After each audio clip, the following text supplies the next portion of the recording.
Salam tawa, salam bahagia. Assalamualaikum. Assalamualaikum. Sampurasun. Minggu lalu, Rin Hermana close mic.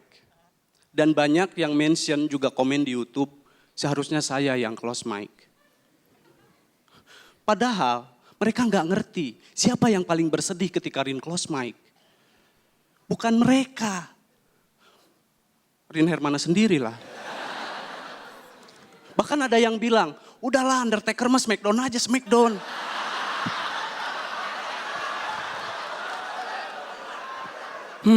Sadis. Rin Hermana close mic, dia bisa meneruskan kuliahnya di Padang. Kalau saya close mic, besok lusa juga di DO. Nganggur lagi saya. Tapi ya inilah yang menjadikan pendidikan Indonesia begitu suram. Begini, saya mahasiswa pendidikan, Universitas Pendidikan Indonesia.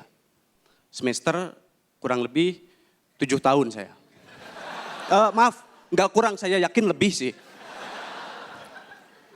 Dan ya yang menjadikannya suram, mahasiswa pendidikannya aja ikutan stand up comedy. Nggak cuma mahasiswanya, dosen-dosennya juga.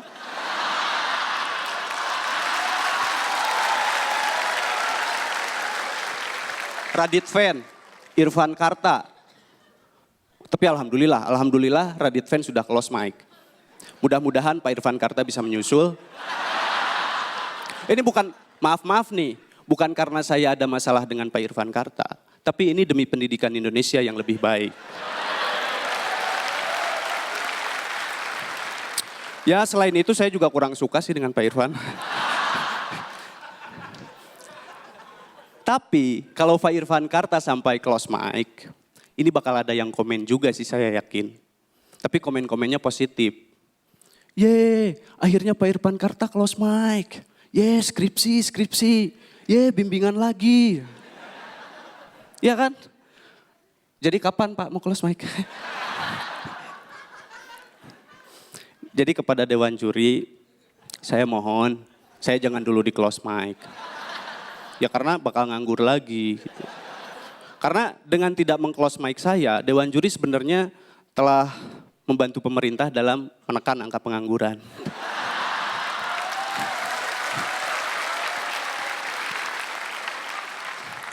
Bahkan apalagi kalau saya sampai juara gitu.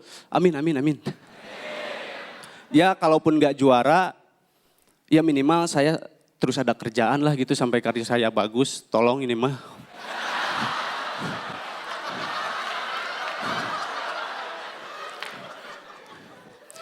Dan pendidikan kawan-kawan itu identik dengan guru.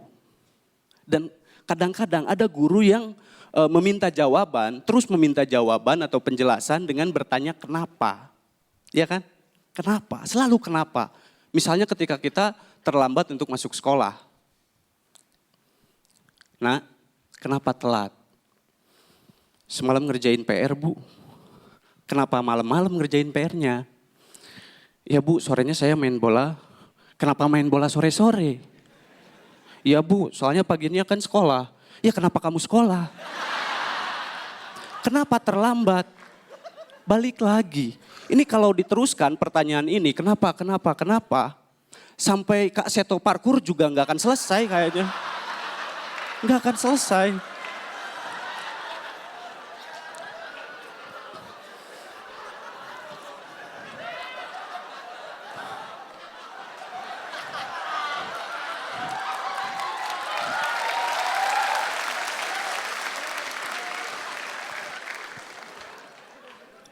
Padahal ada dua jawaban. Ada dua jawaban yang menyelesaikan segala pertanyaan. Dua jawaban ini memang mengesalkan ya. Jawaban itu malas dan pengen aja. Ngeselin sih memang. Tapi ini menjawab segala pertanyaan. Misal kita telat sekolah. Nah, kenapa telat? Malas Bu. Kenapa malas? Pengen aja. Kenapa pengen aja? Ya pengen aja. Selesai sekolah Muna, selesai. Sekian, assalamualaikum.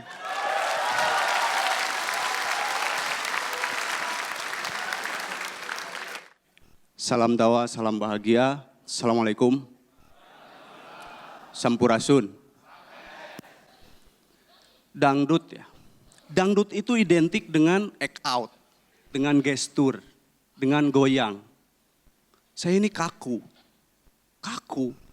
Bahkan kata Pak Irfan, saya ini tergolong pada komika bersetup 2 paragraf. 2 paragraf belum punchline. Tapi kalau Pak Irfan, itu ketika punchline selalu pecah.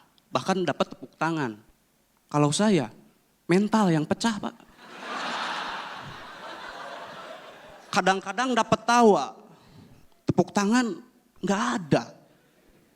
Ya seperti ini.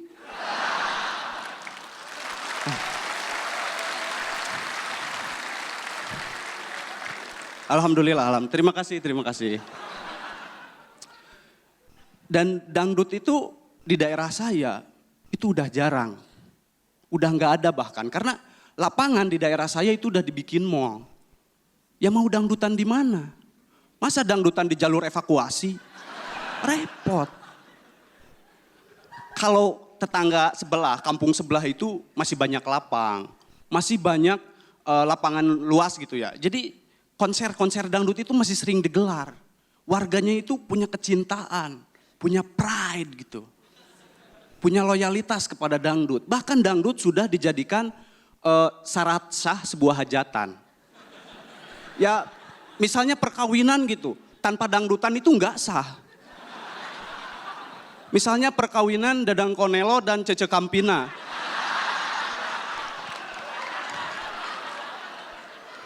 Perkawinan mereka itu tidak akan sah meskipun sudah ada penghulu, mas kawin, wali, Peter Pan, Noah, Pak Geto. Nggak akan sah karena tanpa dangdutan. Dan dangdutan itu lirik-liriknya kawan-kawan identik dengan kebanyakan mengutarakan penderitaan, musibah. Dan ada beberapa mungkin yang diangkat dari kisah nyata. Misalnya lagu Bang Thoyib. Lagu Bang Thoyib itu diciptakan ketika Bang Thoyib pergi, nggak pulang-pulang, 3 puasa 3 lebaran ya kan. Nah bayangkan, coba kalau dulu ketika Bang Thoyib pergi, si pembuat lagu ini malah lapor polisi. Lapor Pak Gamayel. Saya yakin lagu ini nggak akan jadi. Dan kita ketika lagu Bang Thoyib diputar itu kita malah ikut goyang, ya kan? Kita malah ikut goyang. Ironis. Harusnya ya lapor Basarnas gitu loh.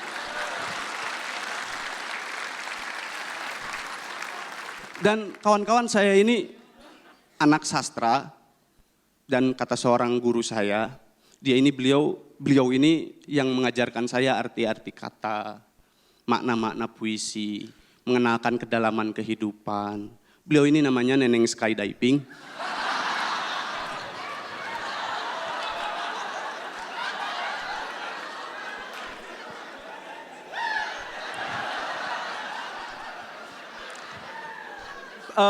Beliau mengatakan bahwa lirik-lirik lagu dangdut itu puitik, liris, bahkan romantis, tapi cuma kadang-kadang ini agak nggak logis gitu. Misalnya lagu Meggy Z, kita tahu semuanya ya, sakit gigi lebih baik daripada sakit hati. Sakit gigi, sakit hati. Yang lebih baik ya sehat.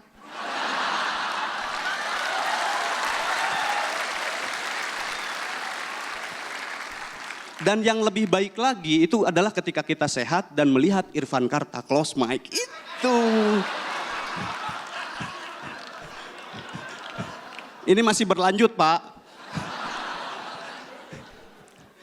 Dan kawan-kawan, lirik-lirik lagu dangdut itu mungkin inspirasinya ya itu ya dari penderitaan, dari musibah, inspirasinya. Jadi mungkin si penulis lagu itu ketika bikin lagu ya nyari-nyari inspirasi. Nyari-nyari musibah. Iya kan? Kalau nggak nemu dia, ya dia bikin sendiri. Misalnya sumbat-sumbat selokan. Gitu. Biar banjir. Musibah, inspirasi.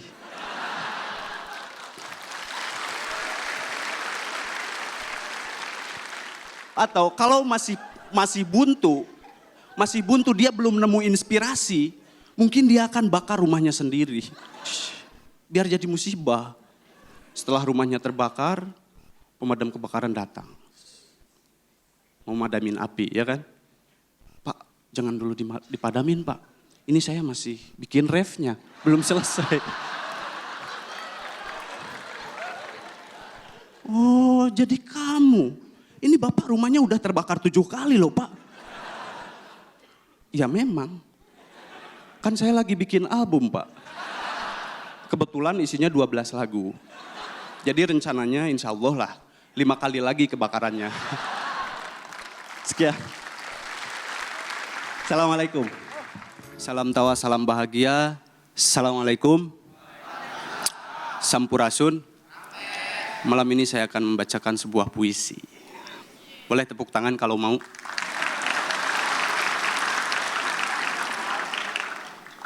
Aku bisa menangis, aku bisa tertawa, gembira ria, sayurnya pilih saja. Semua ada di meja. Do, di, dam, di, dam. Udah cukup.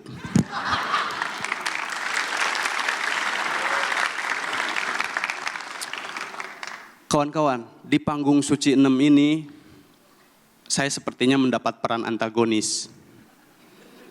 Pak Irfan Karta close mic, Rin close mic, orang-orang nyalahin saya. Katanya ini kutukan Undertaker. Padahal Rin close mic, Irfan Karta close mic, bukan salah saya. Salah juri lah. Iya kan? Sepertinya juri ini tidak bisa membedakan mana omongan saya yang serius dan mana yang bercanda. Soal Rin, soal Irfan Karta, ya itu cuma bercanda Om. Bercanda. Ya kan namanya juga stand up komedi ya. Ya wajar kalau saya bercanda. Nah kalau soal saya yang jangan dulu di close mic, itu serius. Ya masih bisa lah Pak Gamayel ya. Mudah-mudahan nih, ini ketukan lagi nih.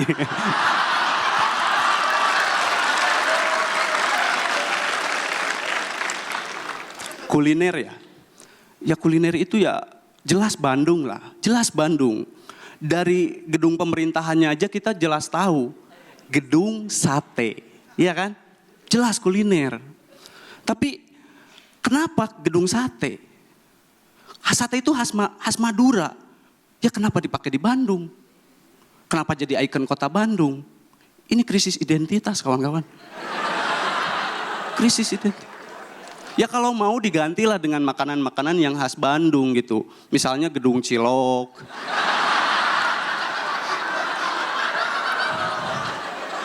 Ya cuma memang nantinya nggak akan enak ya kalau masuk headline di berita misalnya. Ribuan buruh berdemo di depan gedung Cilok. Di antara pendemo ada yang melempar saus kacang lengkap dengan daun bawang.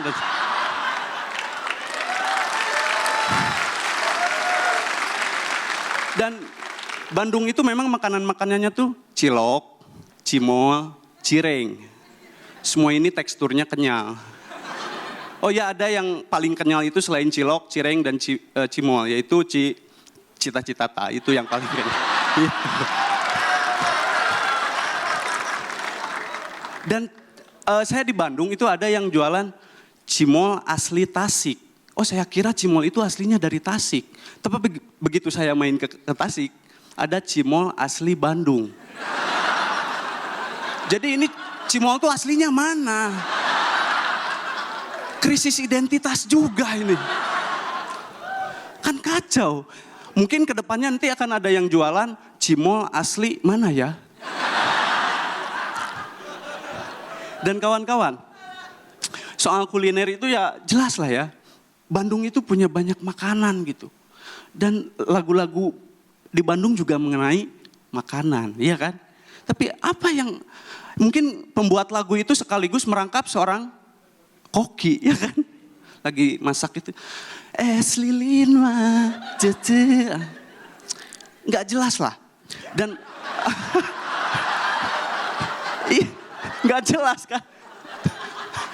Dan kawan-kawan, tapi masyarakat manusia menurut saya, manusia itu terlalu egois mengenai hal kuliner. Manusia terlalu egois soal kuliner. Misalnya manusia mengeksploitasi susu binatang. Iya kan? Susu sapi, susu kuda liar. Bahkan ada sampai yang terbaru itu susu monyet. Beneran ada susu monyet. Beneran. Dan jika eksploitasi ini terus mengeksploitasi susu binatang, anak-anak binatang mau minum susu apa? ASI eksklusif? Nggak mungkin. Dan jangan heran kalau nanti ke depannya gitu, ada anak sapi yang diam di kandangnya gitu sambil minum susu bendera.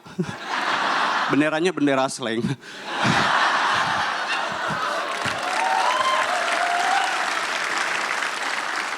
Dan kawan-kawan, masyarakat kita itu terlalu memandang negatif terhadap sebuah makanan. Misalnya mie instan. Makanan kelas rendah lah, makanan nggak sehat lah. Padahal kawan-kawan, siapa yang menyelamatkan anak-anak kosan ketika mereka kelaparan? Mie instan. Siapa yang pertama kali datang ke lokasi bencana? Siapa? Bukan para politisi atau selebriti, mie instan.